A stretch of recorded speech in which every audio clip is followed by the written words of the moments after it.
La boutique chinoise, comme l'ont connu les plus anciens, a disparu, commerce de proximité par excellence, véritable lieu de rencontre, comme à Carrosse, Maxime Tsenking se souvient.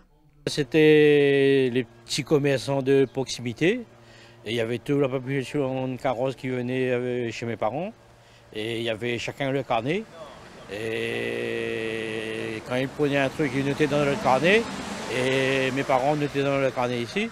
Et après, en fin de mois, quand ils avaient l'argent, ils venaient payer. Mais après ça, et il y avait un peu de tout. Il y avait un côté, c'était le bar. Et ils vendaient un peu de boissons au verre, tout ça, comme auparavant. Et ici, c'était l'alimentation.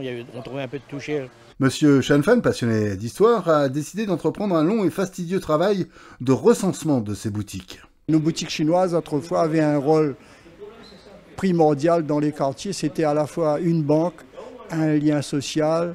Ça faisait crédit sur un an. On attendait la récolte pour être payé. Et puis les gens venaient à la boutique pour se rencontrer. C'était un lieu social de convivialité. C'est en voulant faire des images de ces vieilles boutiques qu'on s'est aperçu qu'elles étaient devenues rares, et ce travail de mémoire est donc indispensable.